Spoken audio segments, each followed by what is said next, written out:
વિદ્યાર્થી મિત્રો, હું Mitesh M Solanki World Inbox Academy Ahmedabad શાખા તરફથી આપનું હાર્દિક સ્વાગત કરું છું. મિત્રો, આજનો જે આપણો વિષય છે તે છે કરંટ અફેર્સ. હું આજે આપને એપ્રિલ 2020ના પહેલા અઠવાડિયામાં બનેલી કેટલીક ઘટનાઓ અથવા તો કેટલીક અગત્યની બાબતો જે છે તેના વિશે આજે વાત કરીશ. તો શરૂ કરીએ આપણે આજનો લેક્ચર.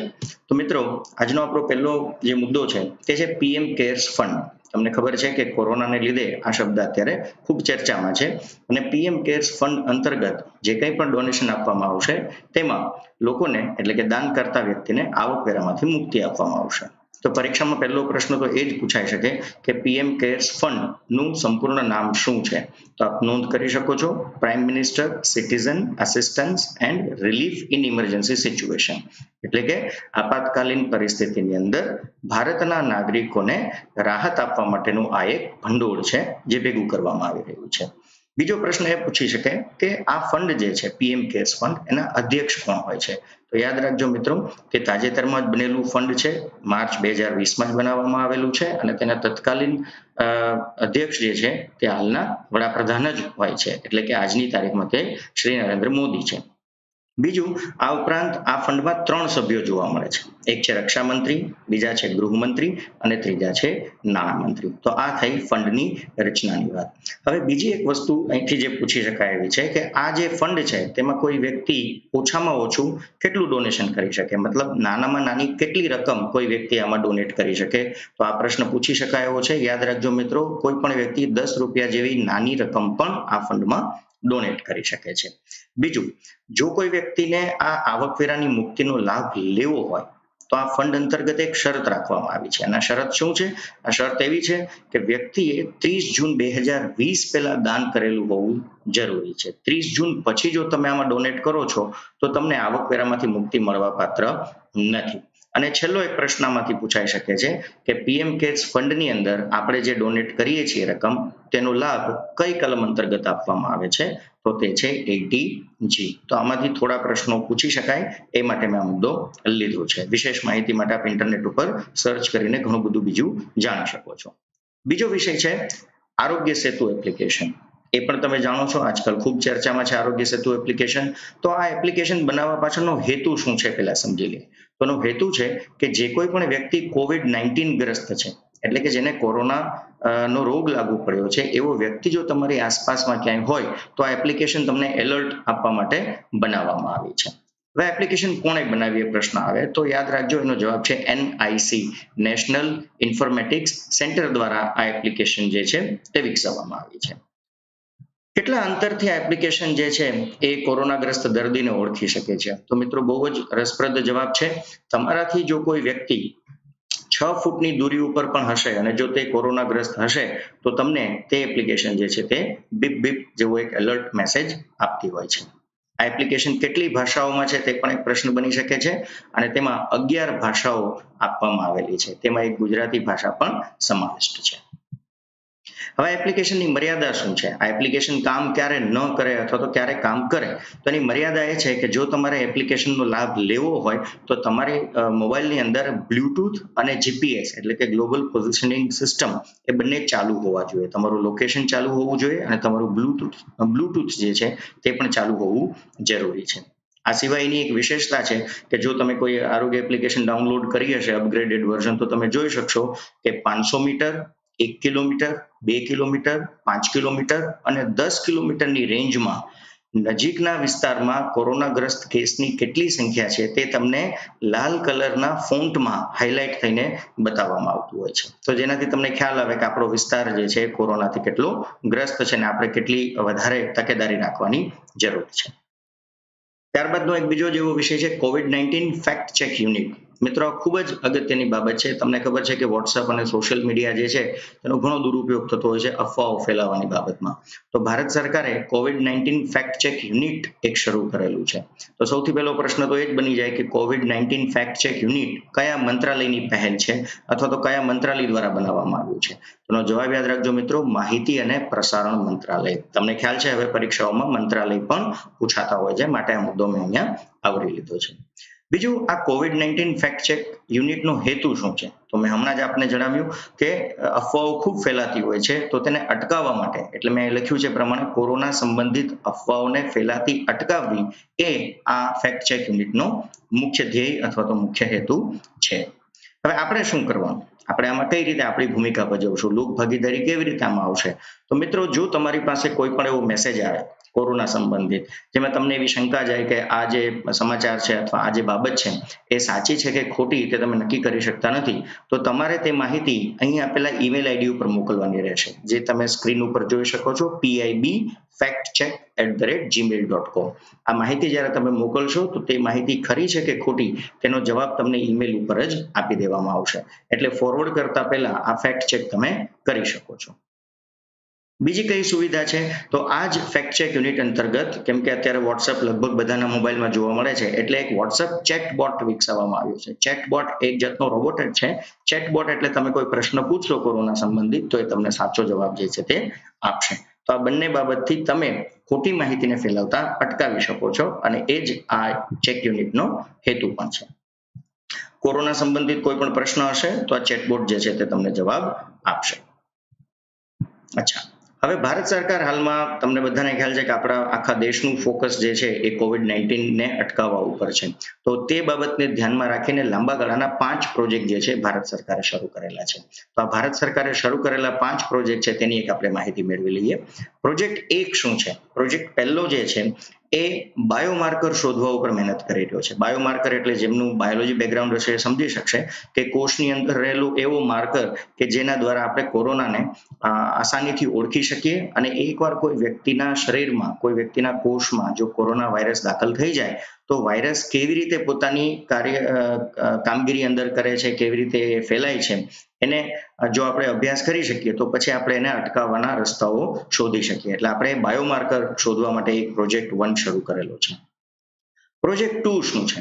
પ્રોજેક્ટ 2 જે છે એ વાયરસનો નાશ કરી શકે તેવા આપણે રક્ષણાત્મક કોટિંગની શોધ કરી રહ્યા છે. એવું એક આપણું પ્રોટેક્ટિવ કોટિંગ જો આપણને કોઈ મળી જાય કે જે ઉપર લગાડી દેવાથી આપણને કોરોનાનો વાયરસ જે છે એ સ્પર્શી ન શકે, તો એવું એક કોઈ લેયર આપણે શોધી રહ્યા છે, તો એ પ્રોજેક્ટ 2 છે. પ્રોજેક્ટ 3 શું છે? તો પ્રોજેક્ટ 3 માં આપણે વાયરસ વિરોધી સરફેસ કોટિંગ શોધીએ છીએ. એવું સરફેસ કોટિંગ કે જેને ઉપર લગાડી દેવાથી એની ઉપર જો એ વાયરસ પડે તો એને એક્સેપ્ટ જ ન કરે, એને ત્યાં ચોંટવા જ ન દે અથવા તો એને ત્યાં ઇન્સ્ટોલ જ ન થવા દે, જેથી કરીને કોરોના વાયરસની અસરકારકતા આપણે ઘટાડી શકીએ. તો આ પ્રોજેક્ટ 3 ની વાત થઈ. પ્રોજેક્ટ 4 શું છે? પ્રોજેક્ટ 4 જે છે એ આપણે એક એવું લિક્વિડ શોધી રહ્યા છે કે જે આપણે સપાટી ઉપર લગાવીએ તો એ સાથે જ કોઈ પણ પ્રકારના બેક્ટેરિયા અને વાયરસ છે તેનો સફાયો બોલાવી દે, જેથી કરીને આપણે પોતાના પ્રિકોશનરી મેજર સ્વરૂપે જ્યારે ઘરમાં સાફ સફાઈ કરતા હોય કે વસ્તુઓની સાફ સફાઈ કરતા હોય તો આપણે એ પ્રવાહી જે છે તેનો છંટકાવ કરી અને એકવાર કપડું ફેરવી દઈએ તો પછી એ બેક્ટેરિયા કે વાયરસ જો ત્યાં હોય તો તેનો નાશ થઈ જાય. એવું આપણે એક પ્રોજેક્ટ 4 માં સંશોધન કરી રહ્યા છીએ. અને પ્રોજેક્ટ 5 શું છે? પ્રોજેક્ટ 5 માં આપણે એવી કોઈ એન્ટીબોડીની શોધ કરી રહ્યા છે કે જેના લીધે આપણે વાયરસને અથવા તો કોરોના વાયરસને નિષ્ક્રિય કરી શકીએ, જે આપણા પ્રોજેક્ટ 1 સાથે પણ સંબંધિત છે.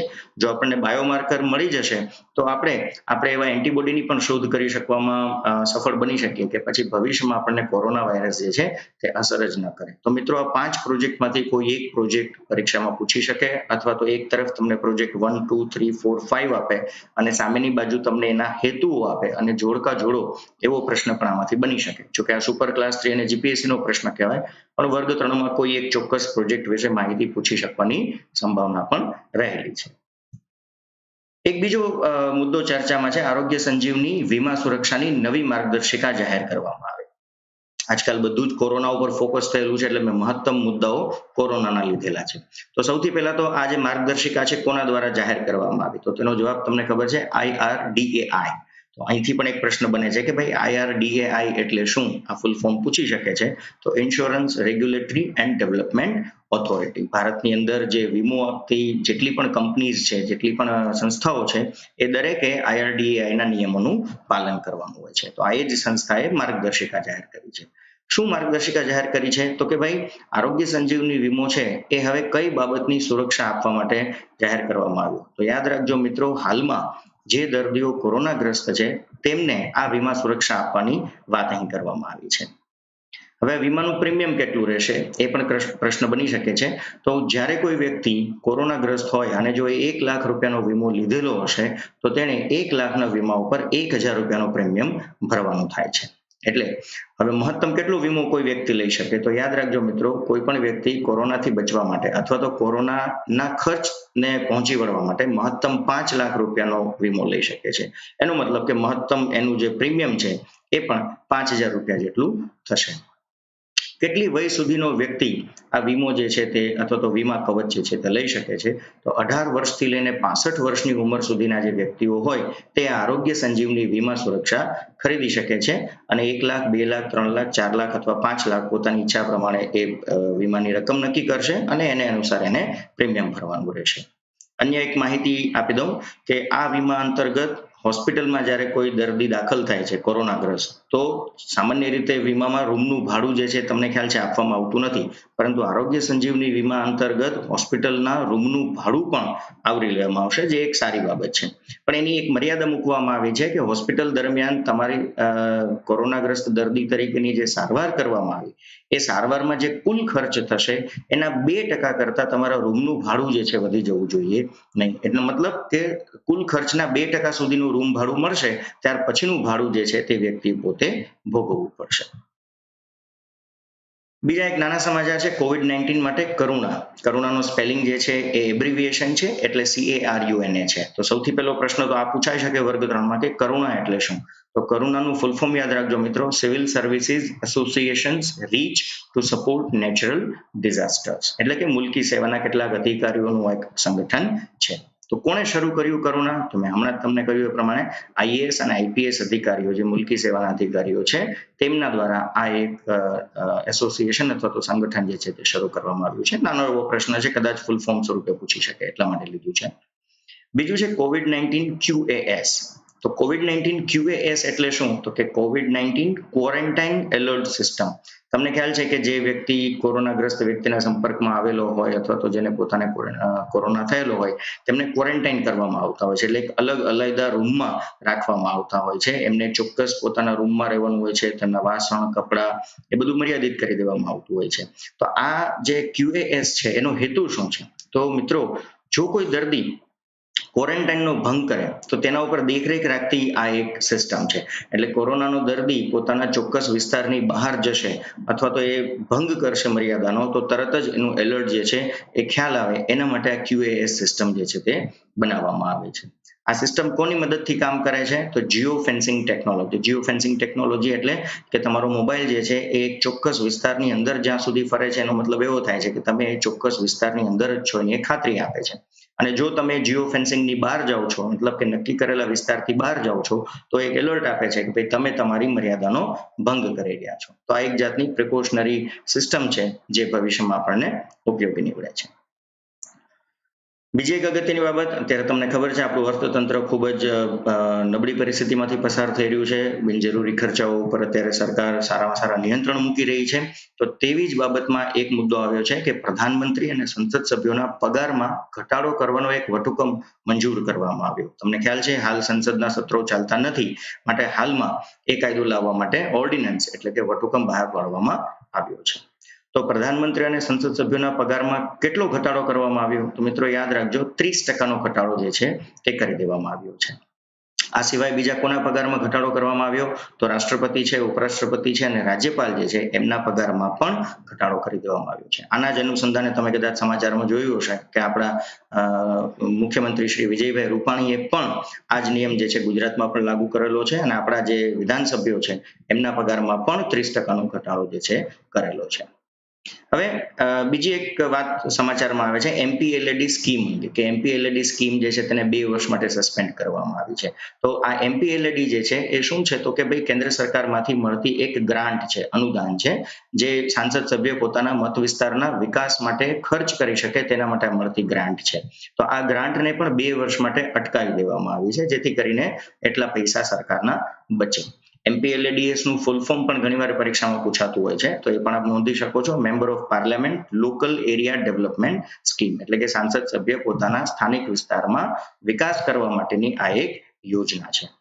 હવે આ જે રકમ છે એ ક્યાંથી આવતી હોય છે? તો મેં હમણાં જ કીધું એ પ્રમાણે ભારત સરકાર, પણ ભારત સરકારના કયા એકાઉન્ટમાંથી? તો સંચિત નિધિ, જેને તમે ઇંગ્લિશમાં કોન્સોલિડેટેડ ફંડ ઓફ ઇન્ડિયા કહો છો, જે બંધારણના આર્ટિકલ 266 અંતર્ગત બનાવવામાં આવેલી એક નિધિ છે અથવા તો એક ફંડ છે. તો અહીંથી આ પૈસા જનરલી સાંસદ સભ્યોને મળતા હોય છે, પરંતુ અત્યારે એને 2 વર્ષ માટે અટકાવી દેવામાં આવ્યા છે. એની થોડી ઐતિહાસિક વાત પણ કરી લઈએ કે MPLADs ની રકમ કેટલી હોય છે. તો આ સ્કીમ એકચ્યુઅલમાં 1993-94માં શરૂ કરેલી છે. આ સ્કીમ એકચ્યુઅલમાં પીવી નરસિંહ રાવે શરૂ કરેલી છે અને ત્યારે એમણે 5 લાખ રૂપિયા દર વર્ષે સાંસદોને આપવાની એક રકમ નક્કી કરેલી હતી. ત્યારબાદ સમયાંતરે તેમાં વધારો થયો. 1998-99માં આ રકમ દર વર્ષે 2 કરોડ રૂપિયા આપવા સુધી પહોંચી અને 2011-12 થી દરેક સાંસદને દર વર્ષે 5 કરોડ રૂપિયા જેવી રકમ જે છે તે પોતાના એરિયા અથવા તો વિસ્તારના વિકાસ માટે ભારત સરકાર સંચિત નિધિમાંથી આપતી હતી. ઘણી બધી ચર્ચાઓ આના ઉપર ચાલે છે, પરંતુ હું ચર્ચાઓમાં નહીં ઉતરું. હું તમને અત્યારે માત્ર પરીક્ષાલક્ષી માહિતી અહીંયા આપી રહ્યો છું. તો મિત્રો, આશા રાખું છું કે આજનો આ નાનો એવો વિડીયો, જે એપ્રિલ 2020ના પહેલા અઠવાડિયામાં બનેલી અગત્યની ઘટનાઓને આવરી લેતો એક વિડીયો મેં બનાવેલો છે. જો આપને આ વિડીયો પસંદ આવ્યો હોય તો આપ આપના સૂચનો અથવા તો આપના અભિપ્રાય જે છે એ અહીં આપની સ્ક્રીન ઉપર દેખાતા નંબર 7575060101 ઉપર મોકલશો તો અમને ગમશે. ફરી પાછા મળશું કોઈ એક નવા વિષય સાથે ટૂંક સમયમાં. ત્યાં સુધી આવજો, આપનો ખ્યાલ રાખજો અને કોરોનાથી દૂર રહેજો અને લોકડાઉનનું સંપૂર્ણ પાલન કરશો તેવી અભિલાષા સાથે નમસ્કાર.